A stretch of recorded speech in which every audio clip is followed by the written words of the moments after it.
Go ahead.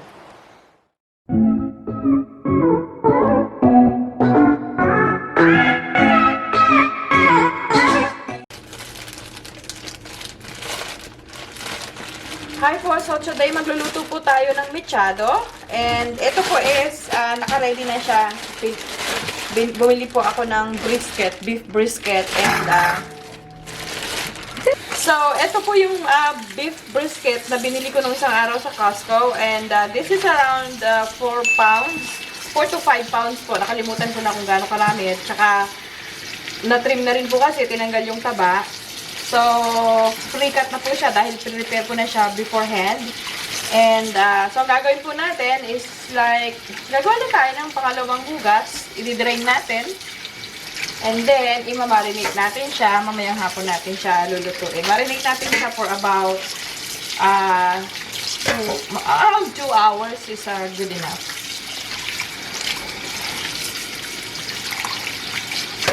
Nalinis naman na po siya before, kaya lang, hugasan pa natin ng konti.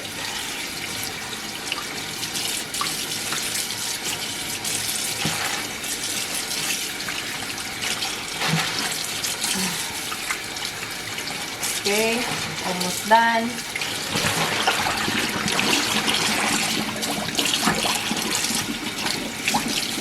Ayan po siya. So, ayan po, i-drain lang natin. We have to drain it very well. And then, this is most likely around 5 pounds. And then, i-marinate na po natin siya. So, for marinate po, nilagay ko na dito yung around less than a cup o less than half a cup of soy sauce. Nilagyan ko siya ng 2 tablespoon na nor liquid seasoning para mabango.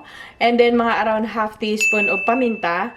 It's up to you if you wanna add more black pepper. But for me, I prefer a little bit hot or spicy para masarap. I-marinate lang po siya natin dito. And also, we have isang sibuyas. Hiwa-hiwain lang po natin siya ng maliliit. And also, I'm gonna add on 2 pieces of ripe tomatoes. Okay. So, ayan po, after a few minutes of draining it, ilalagay na natin dito yung karne para ma-marinate natin. And then, dahil malaki naman yung tomato and we are still going to use tomato sauce later on. So, isa na lang po ang ilalagay ko dahil malaki naman.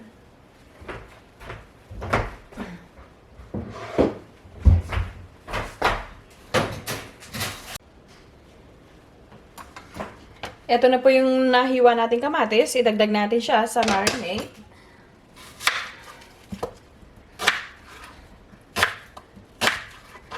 Yan yung ating onions.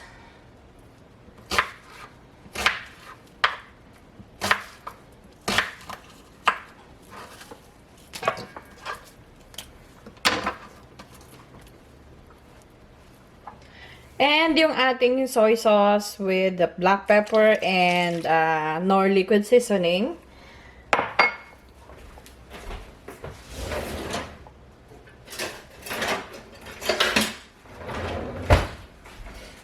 So, let's just mix it and set aside for around 1 to 2 hours. The soy sauce might not be enough, so we just want to add it later on while we are cooking it because we don't want to overwhelm it with the soy sauce. Baka po magiging maalat or it might be salty. So, my own way of cooking po, I don't measure that much. So, whenever I cook them, dun ko po tinitikman. I try them kung okay na or else let's add more. It's because a lot of people has different taste buds. Or taste buds. So, some like it a little bit salty or strong, but some like it lighter. Katulad ko po, when I cook, it's a little bit salty, so I think I have to lessen some sodium in it. So there you go. It's well mixed.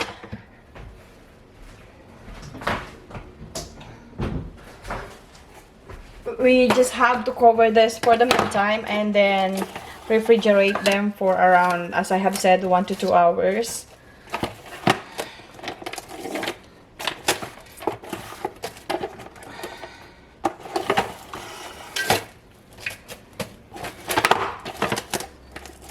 Okay. And we are ready. So mga kabarks, here is the beef that I marinated earlier. It was about, 2 hours already. We're going to boil this one and wait until it becomes tender. And from there, I will show you the next step. There you go.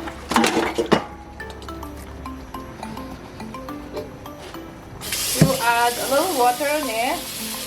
Because I don't think the water is enough or that soy sauce is enough to make it tender. And of course, let's not forget the magic seasoning, magic sarap.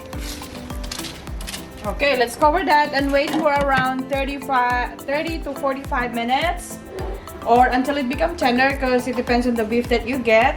And then later on, we're going to saute it, okay? I'll show you more later.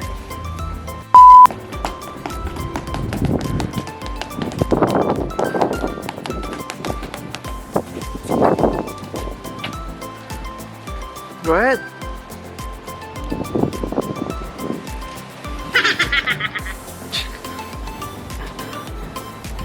How you doing? Mga kabrek, so I forgot to include lemon. So what we're gonna do is, while we're boiling it, we have to squeeze at least 1 of lemon and include the lemon skin in it. And then let's wait until it becomes tender. Lemon should be placed before, during the during the time that I'm marinating it. Or should be added, dali lang. Lemon should be added before, during, whatever. Lemon should be added when you are starting to marinate it, and then whenever you boil it, you have to include the lemon skin. Ayan. Gracias. Ulan yan, ha? Go. Okay guys, so next step po is to drain the meat, and then I separate the sauce or the sauce, and we will use that later on. Then we are going to saute this into a garlic, like lots and lots of garlic. The more garlic you use, the better. Mas masarap. So once the garlic turn brown, then that's the time na ilalagay na natin yung karne. We are going to saute the meat as well and wait until it turns red. Okay, just a little bit more.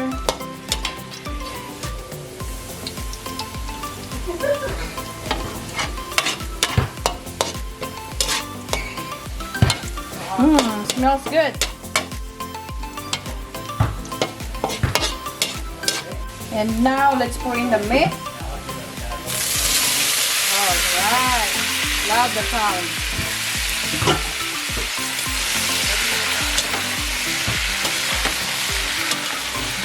We will not wait until it turns like brownish or reddish.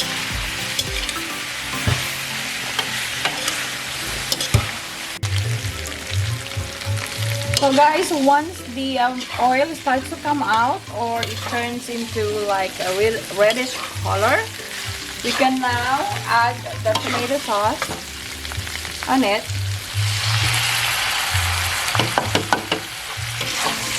There you go. And then let's wait until it becomes a little bit toasted.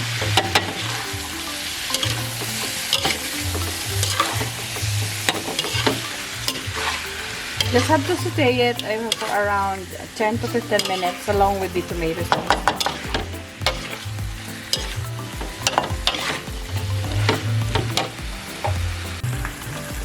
So guys, this was the sauce that I took out from the meat.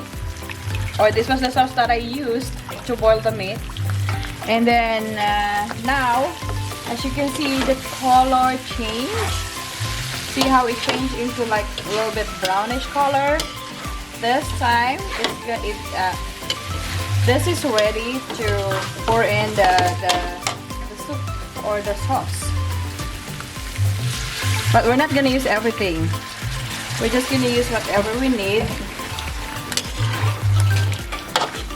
Enough to have a thick sauce along with the meat. A little bit more, because we still have to soften the potato and carrots. Okay, hold on.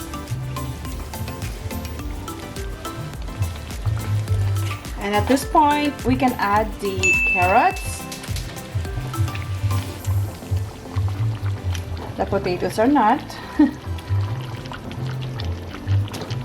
Carrots is a little bit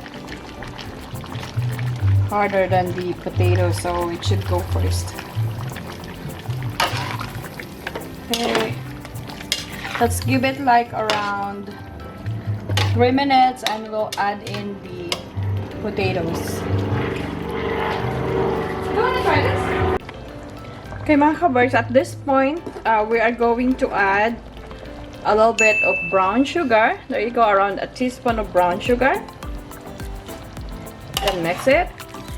And also, if you still have a leftover sauce, don't throw it away until you're done cooking. That is because sometimes we all of a sudden we want more sauce on it. But you know how the kids likes the sauce of meat, just like adobo, menudo, afritada, and of course this mechado.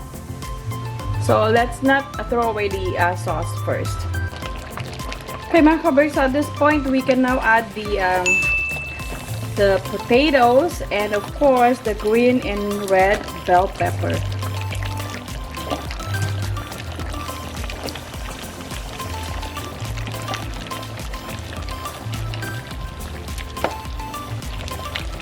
And we are going to add the red and green bell pepper now. There you go. And mix it on. Let's wait for about another 15 minutes. 10 to 15 minutes, and then I think it's going to be ready. So guys, at this point we are going to try if the potato is soft already, and I think it's good in a minute. So it's gonna be ready. Okay. There you go. Venus Original Mechado. Hindi, sabihin ko na yan. Okay guys, so here it is. My original mechado is done. Ready to eat. This is Mama's original mechado. Let's eat.